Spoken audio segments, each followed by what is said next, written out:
Jawabannya sederhana. Karena kita membandingkan diri kita dengan orang-orang lain, atau nggak usah diri kita deh, kita membandingkan nasib orang beriman dengan nasib orang yang tidak beriman, sama-sama menggunakan dunia. Padahal Allah tidak banyak berjanji urusan dunia kepada orang beriman. Kalau mau ngebandingin, bandingkanlah orang beriman itu dengan akhirat dan orang yang tidak beriman dengan dunia. Dia dapat apa di dunia, kita dapat apa di akhirat, itu baru imbang perbandingannya. Kalau kita ngebandingin dia dapat apa di dunia, saya dapat apa di dunia, itu perbandingan yang gak matematis menurut Islam, gak logis menurut iman. Baru logis kalau kita ngebandingin, dia orang misalnya riba, terus dia bisa beli aset sekian, saya nggak riba, dapat apa nanti di akhirat, itu baru logis tuh menurut iman. Cuman kalau kita hitung-hitungan, dia kok mengawali usahanya dengan cara riba, saya dengan cara yang lebih syar'i, kok dia dapat sekian aset, saya enggak. Ini secara hitung-hitungannya aja pertanyaannya udah salah, sehingga tidak ada jawaban. Jadi kalau pertanyaannya udah salah, tidak ada jawaban.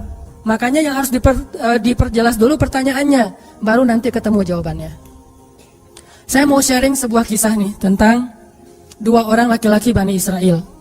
Satu ahli surga, satu ahli neraka. Yang satu mukmin, yang satu kafir. Yang kedua laki-laki ini juga sempat dikisahkan oleh Allah di dalam surat Al-Kahfi. Nanti teman-teman yang rajin baca Al-Kahfi pada hari Jumat bisa cek tuh. Salah satu kisah di surat Al-Kahfi itu kisah dua laki-laki Bani Israel, yang satu kaya, yang satu miskin, yang satu kafir, yang satu mukmin. Ceritanya dua orang laki-laki Bani Israel ini sama-sama Allah karuniai rezeki sebanyak 4.000 dinar. Sekarang 1 dinar itu kurang lebih sekitar 2,5 juta. Jadi ada 4.000 di dinar. Lalu laki-laki kaya, laki-laki kafir, laki-laki yang tidak beriman, membeli sebuah rumah yang sangat bagus di puncak bukit dengan view yang luar biasa dengan harga 1.000 dinar.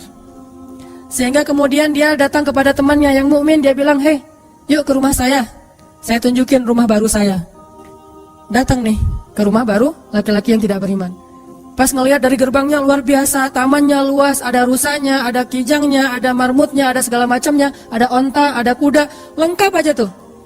Ini rumah atau kebun binatang ya? Pokoknya rumahnya keren aja. Terus laki-laki beriman nanya, "Ini rumah baru?" "Ya." "Berapa kamu belinya?" 1.000 dinar. "Bagus kan?" "Bagus." "Ya udah kamu beli atau 1.000 dinar. Ini rumah kayak gini banyak nih masih dijual." Akhirnya laki-laki mukmin ini pulang. Malam harinya dia sholat, kemudian dia berdoa, "Ya Allah, sahabat saya sudah membeli sebuah rumah yang besar, rumah yang bagus dengan harga 1.000 dinar. Maka besok saya ingin membeli itu di surga dengan cara bersedekah 1.000 dinar. Maka berikanlah untuk saya rumah yang lebih bagus di surgamu ya Allah." Dia sedekah 1.000 dinar. Lalu besoknya ketemu sama temannya yang tidak beriman, nanya, "Udah beli rumah?" "Udah." "Di mana?" "Nggak dekat dengan rumah saya, jauh," kata dia.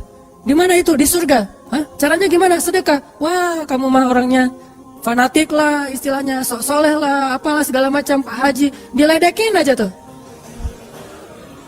Diledekin. Taulah yang udah hijrah kan gitu ya, suka ada istilah-istilah ngeledekin. Ya udah hijrah, anak masjid, apa istilah-istilahnya. Diledekin gara-gara dia bersedekah 1.000 dinar. Sebagai ganti temannya yang membeli 1.000 dinar itu bisa beli rumah yang besar. Diledekin terus. Setelah berlalu sekian lama, kemudian laki-laki yang pertama ini yang tadi tidak beriman nikah. Istrinya tuh cantiknya luar biasa, usianya ABG, cantik. Setelah selesai dia lamar, nikah, pas hari pernikahan ngundang temannya yang beriman. Datang ya ke acara pernikahan saya. Acaranya tuh weddingnya itu ada IO-nya, IO terkenal, paling terkenal di situ, IO Bani Israel. Paling. Jadi wedding bukan IO ya, wedding organizer-nya Bani Israel. Kan orang Bani Israel mah, orang Yahudi ini kalau bikin acara tuh luar biasa ya. Kayak mereka bikin Tomorrowland segala macam kan. Jadi bikinlah wedding organizer ini bikin acara wedding yang luar biasa, menghabiskan berapa? Kalau sekarang mungkin di TV-TV itu suka diumumin biaya weddingnya itu berapa miliar kan, suka gitu tuh. Nah dia ngumumin. Atau kalau nggak dia ngumumin pun orang-orang bilang, "Tahu nggak itu acaranya habis berapa?" 1.000 dinar. Habis 1.000 dinar. Dia nanya, "Ini emang habis 1.000 dinar?" "Ya, maharnya 1.000 dinar. Mahar si cewek cantik." Cewek paling cantik di kota itu aja. Tidak ada lagi cowok kecuali pernah suka sama tuh cewek. Tapi dia dapat gara-gara punya uang 1000 dinar. Saya pernah guyon sama istri saya. Nanti kalau anak kita nikah, maharnya nggak usah mahal-mahal. 2 miliar aja. 1 miliar buat dia, 1 miliar buat bapaknya. Nah, 1000 dinar. Udah gitu dia pulang nih orang beriman. Malamnya dia tahajud, dia berdoa kepada Allah, ya Allah, teman saya udah nikah, dan saya mau masih gini aja. Tuh ya, ini pedoman buat teman-teman ya. Kalau ada yang ngasih kartu undangan, tanya maharnya berapa? Maharnya 10 juta. Waduh, saya pas nih 10 juta. Bilang ke Allah, ya Allah, sama kayak dia. Saudara saya, teman saya sudah menikah dengan mahar 1000 dinar. Dan saya masih punya. Saya ingin melamar bidadari di surga dengan 1000 dinar. Nikahkanlah saya dengan bidadari paling cantik di surga, ya Allah. Ini 1000 dinarnya, sedekah 1000 dinar. Temannya punya anak, tanya pas lagi reuni SMP gitu ya. Lagi reunian tanya, kok masih sendiri aja? Enggak sendiri, cuma gak dibawa. Itu trik menjawab pertanyaan yang nyelekit tadi. Loh, kok kamu sendiri? Nggak ditemenin sama si dia? Enggak, lagi nggak enak badan. Nggak dibawa katanya. Loh, kok nggak dibawa? Soalnya masih di surga. Udah aja. Oh, di surga gimana caranya? Sedekah 1000 dinar. Wah, lo benerannya keterlaluan lo. Udah habis-habisan dibully. Dibully habis-habisan gara-gara dia nggak melamar cewek dengan 1000 dinar, malah pakai sedekah untuk melamar bidadari hurul ain. Baca surat Ar-Rahman paragraf terakhir tentang hurul ain. Fihinna qasiratut tarfi lam yatumithunna insun qablahum wala jan. Gak ada manusia yang kayak gitu. Qasiratut tarf, cewek yang matanya besar tapi sayu. Matanya besar tapi sayu. Kalau mata saya kecil, matanya besar tuh. Orang sekarang kan banyak pengen mata besar, sampai diedit dulu di berapa tuh? Aplikasi teh. Itu. Di Fotoras lah, apalah diedit supaya matanya disobek dikit bagian ininya jadi besar gitu ya. Dikasih eyeshadow, dikasih segala macam supaya matanya besar. Kenapa? Mata besar itu simbol dari kecantikan. Makanya bidadari itu bahasa Arabnya hurul ain, yang matanya besar. Lam yatumithunna insun qablahum walajan. Belum pernah disentuh. Disentuh doang loh ya, bukan yang lain. Cuma disentuh aja, belum pernah oleh manusia dan jin. Murni, asli, original. Belum pernah dilihat oleh siapapun, benar-benar tersimpan. Kannahunnal yaqut wal marjan. Seolah-olah mereka itu adalah yaqut wal marjan, mutiara yang wangi. Udah mutiara, wangi pula. Yakult wal marjan. Bukan Yakult yang diminum sehari, itu ya. Yakult beneran. Ditambah lagi nanti di ayat yang lain, fihinna khairatun hisan. Perempuan yang khairat. Khairat itu artinya banyak anak. Subur. Dan di surga itu orang berkeluarga dan beranak pinak. Sehingga seseorang ketika pengen punya anak langsung punya anak, tidak perlu 9 bulan hamil. Dan gak perlu juga sesar. Udah aja lahir. Lahir dengan cara yang Allah ciptakan, sangat indah. Tidak perlu ada wahnan ala wahnin, tidak ada kepayahan demi kepayahan, lahir anak. Dan anaknya bisa pesan, request. Ya Allah, saya pengen anak laki-laki, tapi modelnya gini. Nah, bisa. Kalau di dunia kan gak bisa request, terima aja apa adanya ya.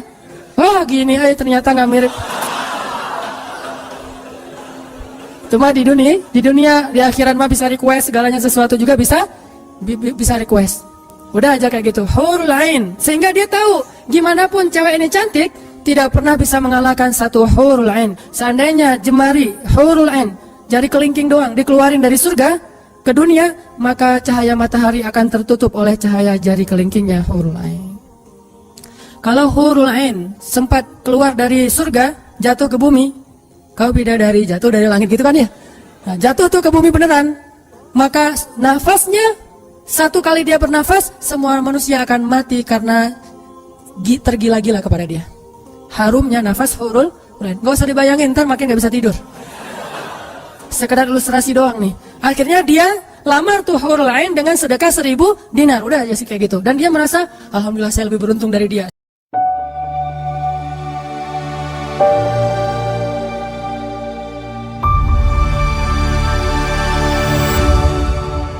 saya lebih beruntung dari dia. Gitu matematika mukmin. Baru setelah beberapa tahun, teman yang pertama tadi yang tidak beriman beli kebun yang sangat luas. Lalu ngajak lagi teman yang beriman, yuk ke kebun saya. Kamu udah punya kebun? Udah, datang aja. Kamu tahu nggak nih kebun saya beli berapa? 2.000 dinar. Kebun kurma yang sangat luas, yang di dalamnya ada mata airnya sendiri, yang tidak seolah-olah tidak ada batas ketika kita memandangnya. Terus sepanjang mata memandang. Kebun kurma yang rindang, 2.000 dinar. Lalu laki-laki ini pulang lagi, ya Allah, izinkan saya membeli kebun-kebun surgamu dengan 2.000 dinar, karena saudara saya itu udah membeli kebun di dunia. Sedekah lagi 2.000 dinar. Terus kayak gitu sampai mereka tua. Yang satu meninggal dalam keadaan kaya raya tapi kafir, yang satu lagi meninggal dalam keadaan miskin tapi beriman. Siapa lebih beruntung? Tergantung matematika yang dipakai. Kalau matematikanya materi duniawi, pasti orang yang pertama yang tidak beriman lebih beruntung. Bisa menikmati dunia habis-habisan sampai hari tuanya. Tapi kalau matematikanya matematika mukmin, Rabbani, maka pasti yang kedua lebih beruntung dari yang pertama. Nanti setelah mereka meninggal, ini ceritanya panjang sekali dan kemudian jadi salah satu tafsir dari Al-Quran surat As-Saffat yang nanti kita baca. Di akhirat, kalau teman-teman tahu, kalau kita baca tafsir itu ternyata ya, di surga itu punya jendela. Kayak rumah punya jendela. Cuman saya nggak tahu seperti apa bentuk jendelanya, karena surga itu kata Nabi, ma la ainun ra'at wa la udhunun sami'at, yang nggak pernah dilihat oleh mata, yang nggak pernah didengar oleh telinga, yang nggak pernah dibayangkan oleh imajinasi manusia. Yang jelas ada jendela itu di surga. Nah, jendela ini apa? Jendela ini dipakai untuk mengintip ke neraka. Jadi nanti kalau ada kisah-kisah penduduk surga menyelamatkan orang-orang di neraka, itu lewat jendela itu.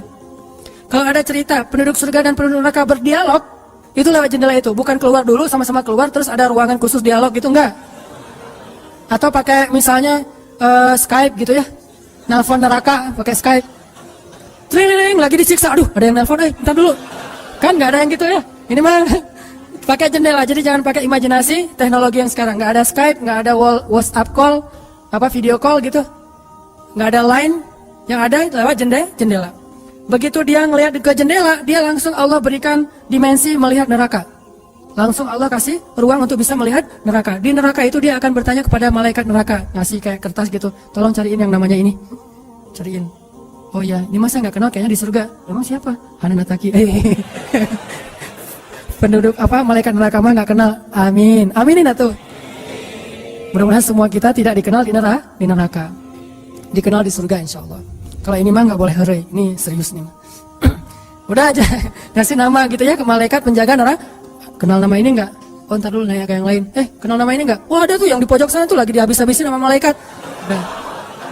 Udah malaikat yang itu bawain sini gitu.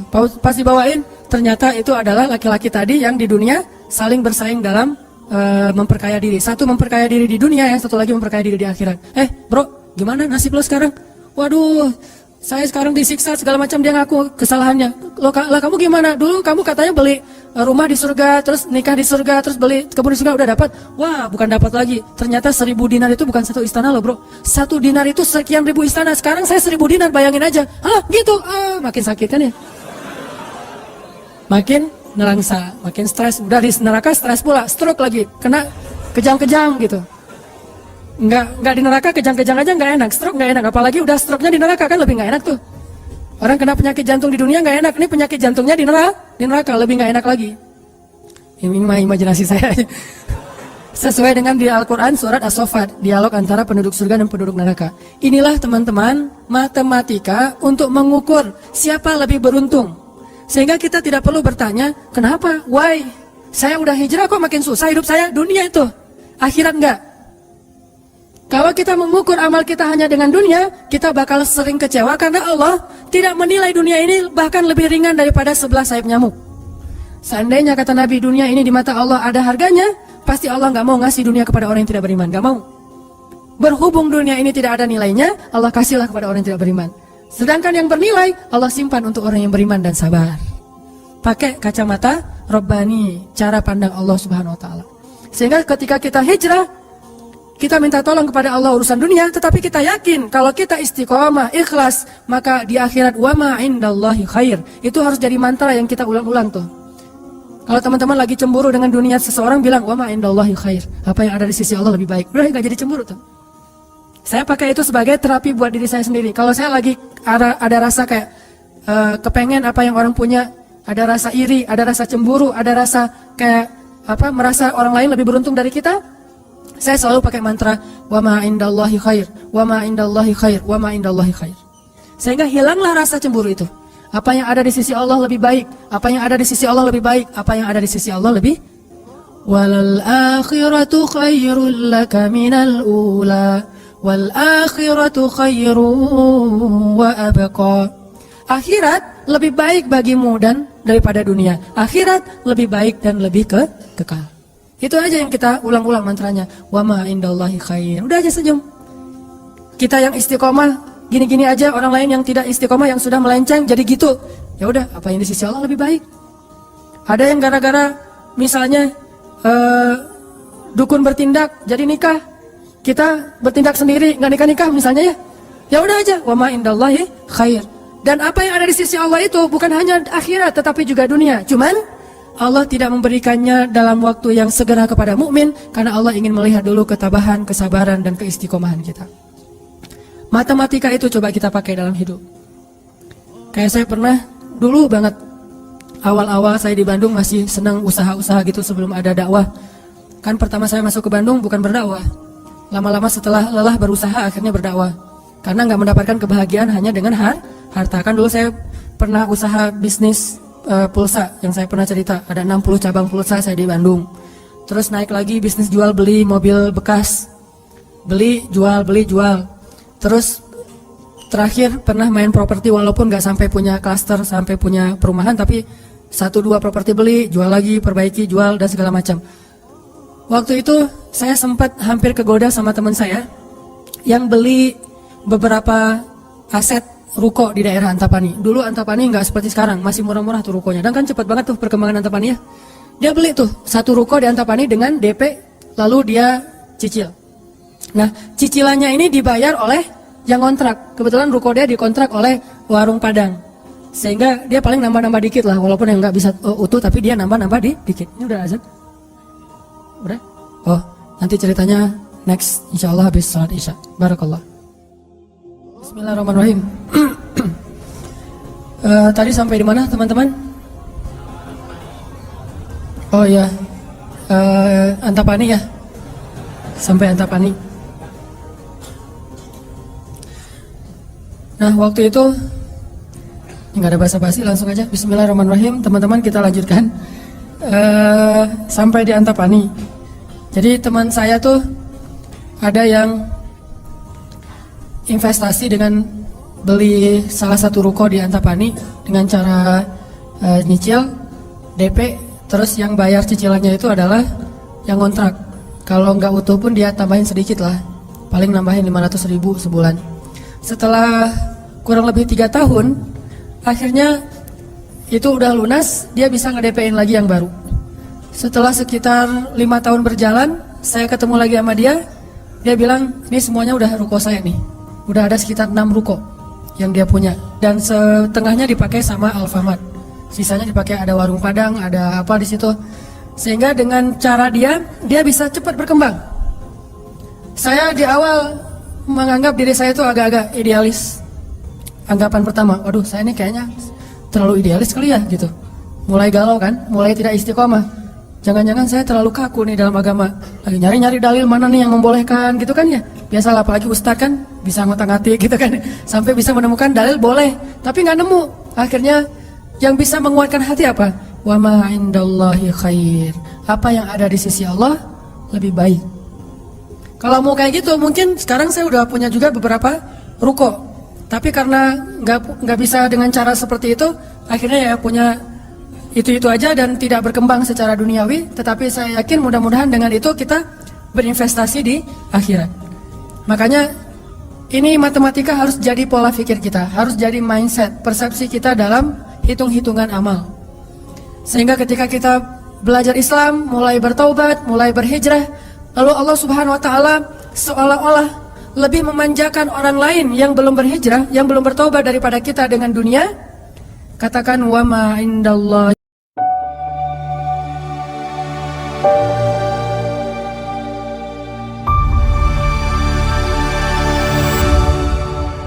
khair.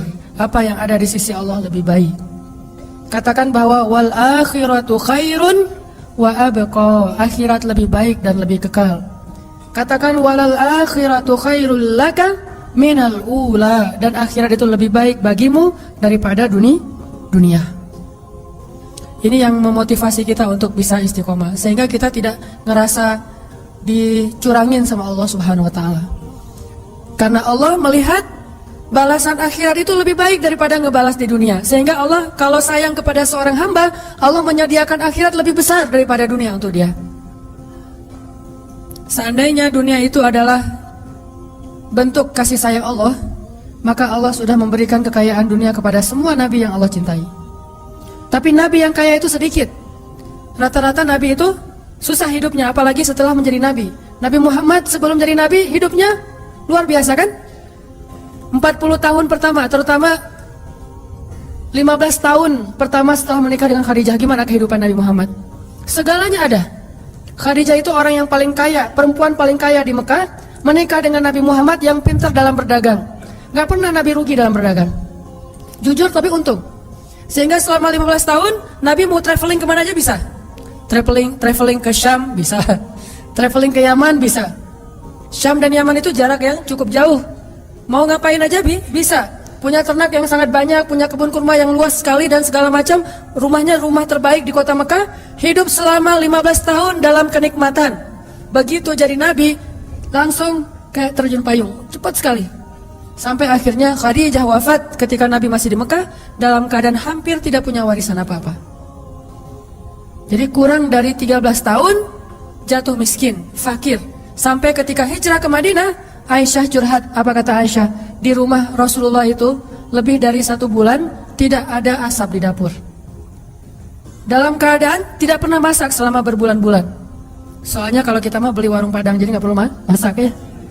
Kenapa itu rumah nggak pernah masak? Iyalah, soalnya dia punya warung, jadi masaknya di warung, tinggal dibawa aja ke rumah. Nabi benar-benar nggak pernah masak tuh. Coba bayangin, pernah nggak Nabi bilang gini ke Allah, Allah, lah saya kan kerjanya sama Allah, kok malah jadi kayak gini, hidup saya jadi susah gini? Nggak pernah Allah Nabi mengatakan demikian. Kenapa? Karena Nabi tahu logikanya. Nabi benar dalam menggunakan logika hitung-hitungannya. Nabi tahu matematikanya, sehingga Nabi nggak pernah mengeluh ke Allah, kok saya sejak jadi Nabi jadi susah Allah. Katanya saya kekasih Allah, kok saya diperlakukan kayak gini? Nggak pernah Nabi ngomong kayak gitu. Kalau Nabi aja kekasih Allah, malah jadi susah gara-gara jadi kekasih Allah secara duniawi, tidak pernah mengeluh. Terus siapa kita mau mengeluh dan menuduh Allah dengan tuduhan-tuduhan yang tidak benar? Apakah kita merasa bahwa setelah kita berhijrah, Allah harus memberikan kepada kita dunia yang di mata Allah tidak ada nilainya? Berarti kita meminta kepada Allah sesuatu yang tidak baik dan membuang sesuatu yang baik. Itulah yang dulu pernah dinasihatkan oleh Musa kepada Bani Israel di dalam surat Al-Baqarah. Coba teman-teman lihat di surat Al-Baqarah itu ayat 61.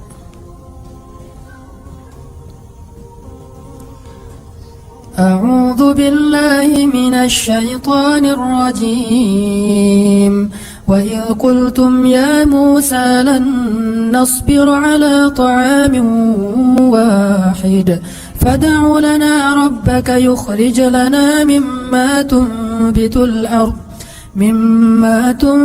الأرض من بقلها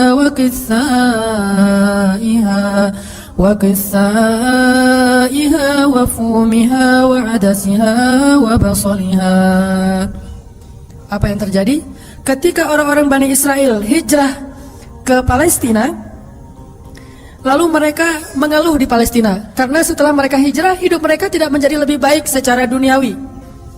Perasaan kata Bani Israel, sama aja deh. Sejak kita hijrah, sejak kita masuk agama Yahudi, sejak engkau datang Musa, sawa'un alaina, nasib kami sama aja nih. Sebelum kamu datang dan setelah kamu datang, nasib kami tetap aja susah, wahai Musa. Ini logika Bani Israel. Makanya banyak Bani Israel itu yang kufur kepada Allah karena pakai logika ini. Logika 2 tambah 2, 4. Itu logika Bani Israel. Kalau dalam urusan agama, beda kalau dalam urusan matematika. Jangan bilang, Dek, 2 tambah 2 berapa? 4. Bani Israel. Jangan. Itu mah matematika. Kalau dalam urusan agama itu logika Bani Israel. Mereka selalu menghitung-hitung itu dengan logika matematika duniawi. 2 tambah 2, 4. Sehingga mereka selalu mengeluh, ya Musa, sama saja nasib kami engkau datang dan engkau tidak datang dulu, sama-sama susah. Terus apa baiknya dengan kedatangan wahai Musa? Mereka menghitung kebaikan itu hanya dari sisi materi saja. Padahal kedatangan Musa telah mengeluarkan mereka dari perbudakan kalau mau dihitung lebih jujur di urusan dunia. Kedua, dengan kedatangan Musa, mereka akhirnya diselamatkan dari kejahatan dan kekejaman Firaun yang membunuh anak laki-laki mereka dan memperbudak anak perempuan. Apakah mereka lupa? Afala ta'qilun ya Bani Israel? Tidakkah kalian berpikir wahai Bani Israel? Ditambah lagi dengan janji Allah untuk Bani Israel. Allah bukakan langit dan bumi untuk Bani Israel. Bayangin, Bani Israel lagi hijrah nih dari Mesir ke Palestina. Di tengah jalan haus. Musa haus ngadu. Hashtag semuanya viral. Haus Bani Israel. Hashtagnya haus. Akhirnya Nabi Musa berdoa kepada Allah, ya Allah beri mereka air. Keluarlah mata air satu untuk Bani Israel yang ada 12 suku. Berapa? 12 gitu? Lupa ya gitu deh. Oh ini. Ya 12. Ithnata asyara aina. 12 suku. Pakai satu mata air. Udah gitu karena Bani Israel ini orangnya nggak bisa teratur hidupnya. Suka nggak bisa ngantri, nggak bisa teratur, nggak sabaran. Pokoknya tamak aja. Begitu keluar satu mata air, mereka ada 12 suku berantem. Ini gua duluan nih. Siapa lo? Ramai aja antara Bani Israel. Cuma bahasanya saya nggak ngerti Ibrani. Bukan siapa lo. Udah aja gitu, rame sesama Bani Israel. Akhirnya mereka ngeluh lagi, Musa, masa sih satu mata air? Nih rebutan nih, daripada kita nanti rame, daripada putus silaturahim, doain dong, minta 12 mata air. Nabi Musa berdoa lagi. Akhirnya keluar 12 mata air. Dimanja banget sama Allah. Udah keluar 12 mata air, mereka minum. Jalan lagi, Musa, dari kemarin kita makannya perasaan roti wae, nggak ada daging gitu Musa? Nanya daging. Ini kayaknya nih buffetnya nggak internasional nih, Asian food gitu, nasi gitu ya. Saya pengen sekali-kali dong Musa cari yang buffet yang international food gitu. Akhirnya Allah kasih man nawasal, kasih burung datang sendiri untuk disembelih. Datang tuh burung terbang depan Bani Israel, nunduk langsung gini. Enggak. Coba burung Bani Israel. Coba ada nggak burung kayak gitu sekarang? Bebek gitu ya. Pak, hari ini kita masak bebek. Oh boleh. Bebek, datang seperti bebek teh. Yaitu ayam datang. Nggak ada kan sekarang kan ya? Allah tundukkan burung yang liar kepada Bani Israel. Datang untuk disembelih langsung dibakar, terus makan. Kemudian keluar lagi makanan-makanan luar biasa. Datang dari langit seperti datang kepada Maryam alaihassalam. Masih ngeluh juga. Terus jalan lagi. Musa, haradang cenah. Panas. Datang awan menaungi Bani Israel. Mana ada manusia, bangsa di muka bumi ini selain para nabi yang dinaungi awan sepanjang perjalanan coba? Kecuali Bani Israel dan orang-orang modern yang pakai kendaraan udah tertutup ya. Kalau dulu mah Bani Israel kemana mereka pergi awan ngikutin. Wan, sana ya. Ya kata awan saya. Bukan si Iwan, awan. Udah aja jalan. Bani Israel mana? Kadang-kadang suka iseng. Nih lihat awannya nih, ikutin kita nggak ya? Lari, awannya ikut lari. Namanya Bani Israel iseng. Tapi Allah masih diakal-akalin sama mereka kan? Yang pernah saya cerita, disuruh bayar zakat, mereka katakan kami mah zakat 2,5%, mah itu orang pelit lah. Kalau zakat mah gak usah tanggung-tanggung 2,5%, 10% kan Islam 2,5%, Nasrani 10%, Bani Israel 100%. Hah? Sampai Musa aja kaget 100%. Benar gitu syariatnya 100%? Wah Musa 100% ya? Kami berani memberikan zakat 100%. Caranya gimana? Dikumpulin semua gandumnya, dilempar ke langit, terus dia bilang ya Allah ambil sesukamu, yang jatuh ke bumi itulah hak saya. Itulah Bani, lempar semuanya, gandum, roti, segala macam, korma, dilempar ke langit. Ya Allah ambil sesukamu ya Allah. Yang jatuh ke bumi berarti engkau ridho untuk saya. Mana ada yang nyangkut di tengah antara langit dan bumi kan? Pasti semuanya jatuh ke bumi. Oh berarti Allah nggak memerlukan itu, ya udah untuk kita aja. Yang penting kan kita udah niat nih 100%. Tapi Allah nggak mau nerima, ya udah itu akal-akalan Bani Israel. Makanya mereka ngeluh, ya Musa, di Palestina itu tidak ada sayur mayur. Kami kangen makanan-makanan di Mesir. Kalau teman-teman tahu Mesir itu sebetulnya nggak tandus-tandus amat. Mesir itu ada bagian yang salju. Jadi kalau mau ngerasain Eropa bisa ke bagian itu. Ada yang bagian yang benar-benar padang pasir. Ada yang bagian yang subur luar biasa. Nah, sampai mereka kangen dengan sayur-sayuran Mesir. Kangen dengan bayam kalau di kita mah, kangen dengan singkong, kangen dengan jengkol. Ya, pernah kangen jengkol?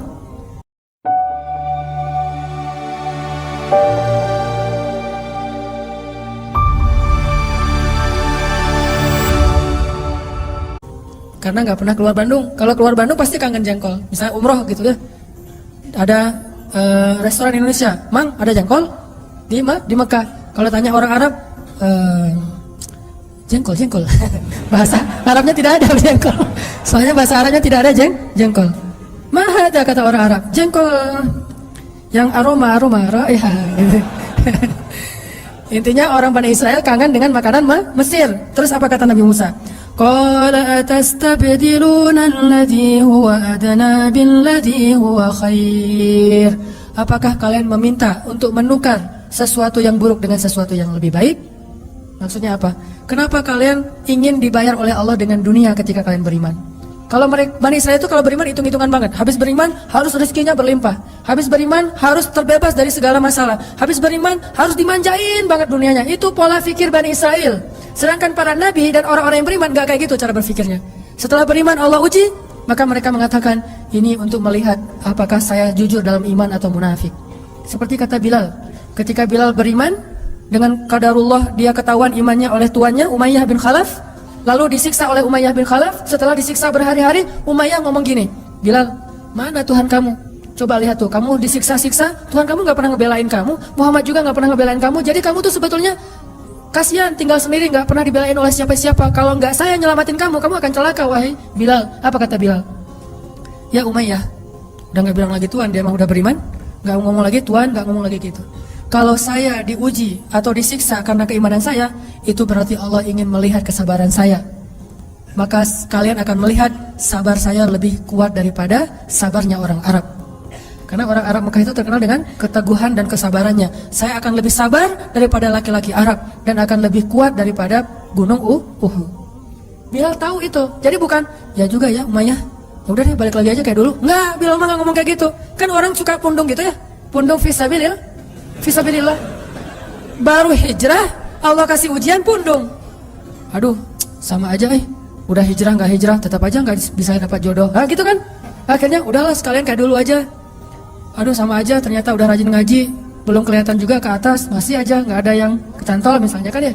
Aduh udah rajin udah pindah kerjaan, tetap aja belum dapat kerjaan yang lebih baik. Kata Allah, wa may yattaqillah yaj'al lahu makhraja, mana? Wa yarzuqhu min haitsu la yahtasib, mana tuh? Jawabannya Allah berikan itu setelah Allah lihat kesabaran kita. Kalau Allah belum melihat kesabaran kita, Allah nggak akan kasih apa yang Allah janjikan. Karena yattaqillah bukan hanya taubat tetapi sabar, itu satu paket. Takwa itu at-ta'ah was-sabr, itulah takwa. Taat dan sabar, itulah takwa.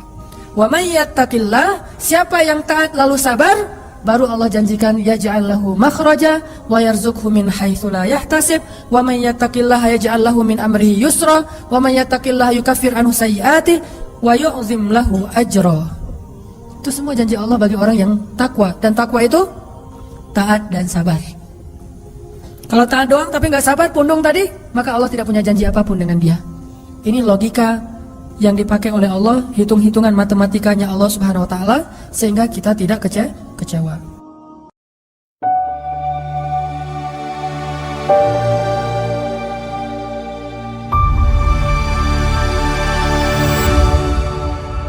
Ustadz Hanan At-Taqi menjelaskan bahwa kebahagiaan dan keberuntungan sejati bagi orang beriman tidak diukur dari dunia, melainkan dari akhirat. Ia menceritakan kisah dua lelaki Bani Israel, di mana yang satu kafir hidup kaya raya, sementara yang mukmin bersedekah dengan harapan mendapatkan balasan di surga. Ustadz juga menegaskan bahwa membandingkan diri berdasarkan pencapaian duniawi tidaklah logis menurut iman Islam, karena Allah tidak menjanjikan kebahagiaan dunia bagi orang beriman, melainkan kebahagiaan abadi di akhirat. Orang beriman harus sabar dan fokus pada kehidupan akhirat, bukan terjebak iri pada kesuksesan duniawi.